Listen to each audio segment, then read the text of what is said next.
probably already know the answer to this. What's the saddest part of this job? Oh man, I tell folks all the time, and law enforcement's so underappreciated about what they go through. You can go off, join the military, and go off in the war, and come back, and they'll tell you got all these problems, and the government will try to take care of you and pay for things, and they don't realize these police officers are, they're fighting a war right here. And the saddest part to me, there's two folds. One is, man, I've never forgot a person I've knocked on the door. I can still remember the floors creaking under me, the people scrambling around inside, telling the mama the child ain't coming home, telling the daddy, it's just probably the first one I ever did. I still remember the man's hand. I can feel it in my hand. And police officers can't, when they go to bed and they have a bad dream, most of the time they wake up, it's what's really happened. It really took them.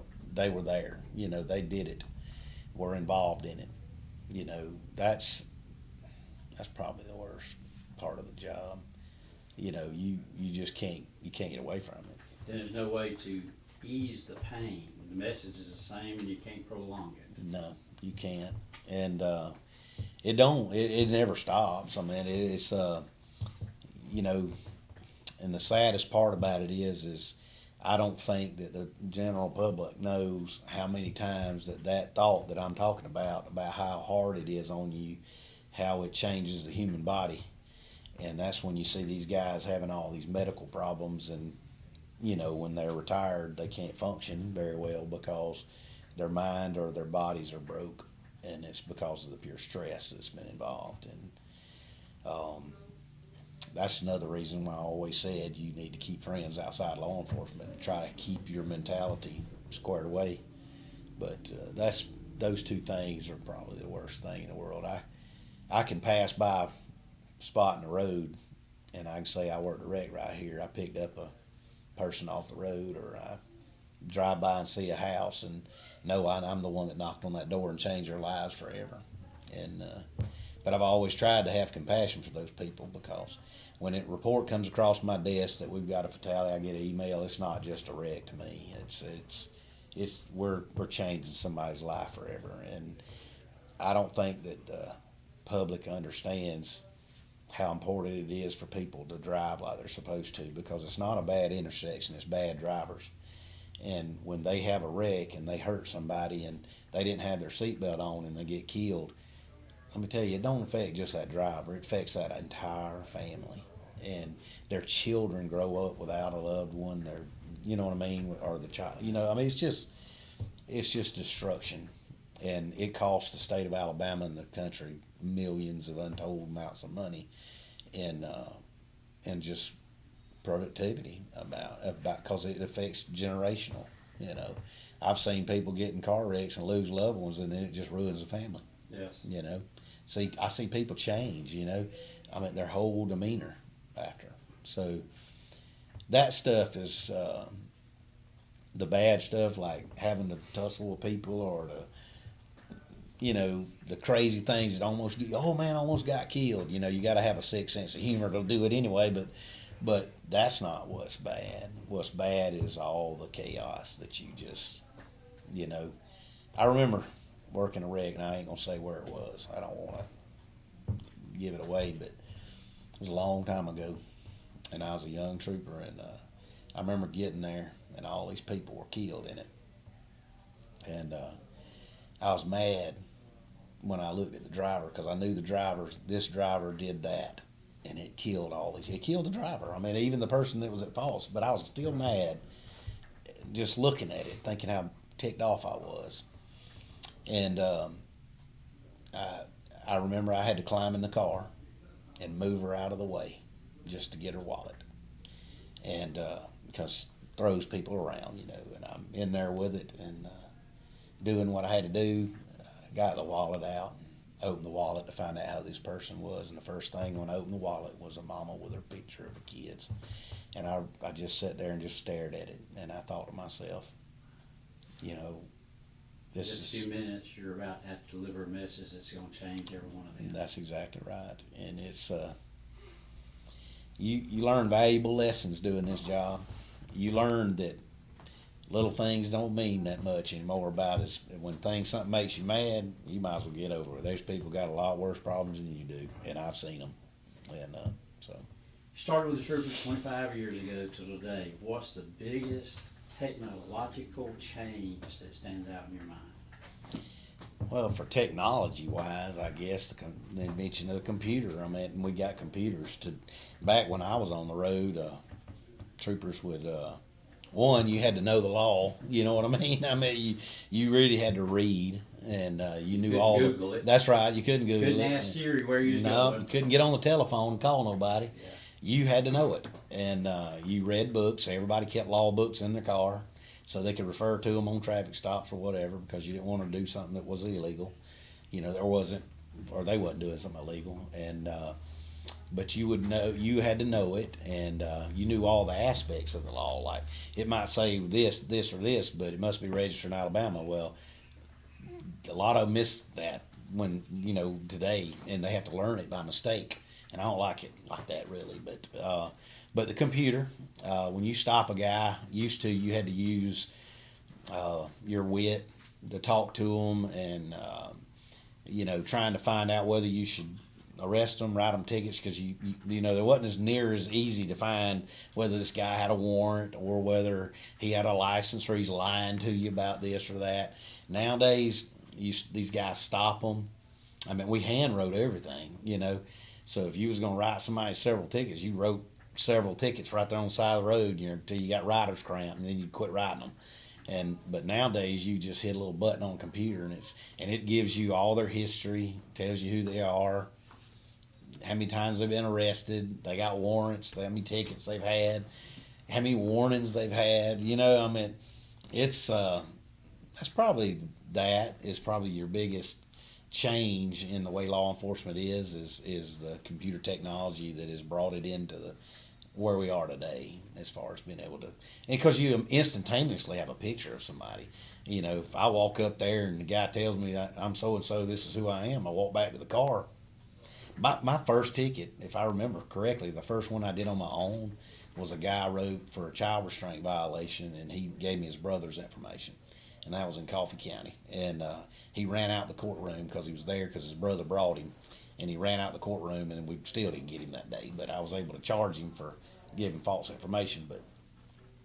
But today that doesn't happen near as much because we have pictures of people, and it'll come up on those screens, and so we get to use that kind of stuff. That's good stuff. I want to compliment you because of being out, and probably Matt and I probably listen to the radios more than anybody. I hear you in service and out of service, and that you'll make a traffic stop yourself. You'll get out and work, and you'll work wrecks, and I've seen you working wrecks. Mm-hmm. So I want to compliment you. You've not been a captain sitting behind the desk. You've been on the road. I appreciate that. But when you make rank from trooper, kind of how it is, people don't realize I want to be at the top, but when you're at the top, there's a lot more. You probably have a lot more peace when you're the trooper in the car on the road. Oh yeah, you're right. That's right. And I think as you get promoted, some people are different. Some people like power, I guess you'd say. I've just not been that guy. Don't like it. Don't care for it. I just think you should do your job and do it the right way. But like with working wrecks and writing tickets, I don't write a lot of them anymore. I mean, I wrote one the other day. The last one I wrote was 101 miles an hour. I had to. Yeah. But the working wrecks, I'm a big proponent. When I became the troop commander here, I pushed a concept, which is the closest man goes to the wreck and works it. I don't care what county you're assigned to. I don't care any of that stuff. I don't care. It's the close. If it's me, if I'm sitting right here and I'm the closest one, the citizens deserve it. I mean, they're funding this. I mean, so I'll do. I don't mind doing it. I've done it for 25 years. It takes less time now than it did when I started. I mean, everything was handwritten. Now it's just swiping cards and populating stuff and just moving right along. I mean, these guys can really knock them things out pretty good. And but I just feel like I'd hate to know it was my family waiting on somebody. And there was a time we were so shorthanded. Sometimes it was taking 2 hours to get somebody there, and we were getting beat up because of it. We couldn't do anything about it. You got to hire people to stop it. And of course now our times are way down. And I just believe in a one concept mentality. We work for the people, and our job is to do the best we can for them. And by me working a wreck, it saves a lot of time. And also my troopers, they see me do it, they won't complain about them doing it. And that's the way you should be, I think. Well, I want to compliment you because I've seen you out there and heard you on the radio out there. I appreciate it. To the young people who want to get into law enforcement, whether it's municipal, county, state, what's your words of wisdom to them? Well, one, and it's like I told my son when my son was starting. I said, if you're going to do this, you got to do it for the right reason. It's not about anything other than helping people. If you ain't got that mentality, you really don't even need to be in this job.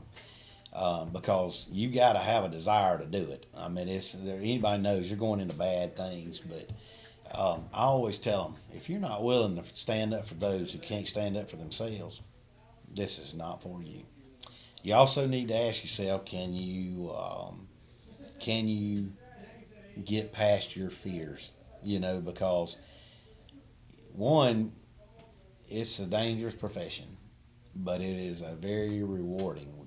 It doesn't matter if it's changing someone's tire to delivering a baby somewhere for somebody that you read about.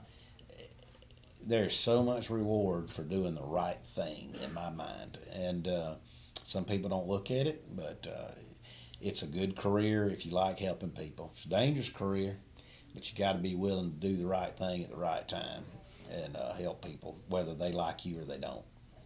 Some troopers are people that's becoming new troopers don't realize how much you're out there by yourself. If you're municipal, and a lot of times with the county, and some smaller counties don't, but you got a backup officer coming. That's right. Trooper, you may not have a backup. We didn't a lot of times. And that is right. I mean, and you mentioned 3 different agencies. There's 4 with the federal, but we need all 4 of them because they all do different things and they all keep everybody in balance and check. That's what you need. But being out there by yourself, I can remember many hours and many nights that I was out there on the road, on 167, between Enterprise and Hartford, but the bridges, no radio communication, no nothing, and you're stopping people and you're arresting them, guys getting out of the car that's 2 times bigger than you are, and telling you they ain't going to jail, and you're like, yeah, you are, and you don't have anybody coming, and once you say you're under arrest, you done. There's no backing up. That's right, you done at that point, and you go to put your hands on somebody, you better be ready to do it. And the one thing I always thought when I was out there, it was kind of crazy, is I grew up as a small kid, so I'd always think these guys were bigger than me. It'd be crazy. I'd sit there after the fact, I'd look at their license, and I'm bigger than they are, But to me, in my mind, they were bigger, so I was always ready to make a move. But the one thing I always had in the back of my hand, I said, that guy may be crazy that I'm stopping, but I guarantee you he thinks I'm crazier than he is out here, because you got to be a nut to be out there like that. But as part of people seeing us and the way we act and stuff like that is because when you live that lifestyle and you're on the edge a lot, you develop I'm not going to say there ain't nobody scared, because let me tell you something. If you ain't scared, you're an idiot. Right. And but you've got to be able to channel that and put it over here and do your job and let them know that you mean business. And as long as you're being fair, because that's the way I always believe, to be fair. And but it is a scary profession. But troopers are different, most of them, because and we lose them because they'll start and then they'll do it a little bit and then they'll realize, man, I can't. Some of them never make it off FTO, and it's not because we got rid of them. They've made the decision, I can't do it.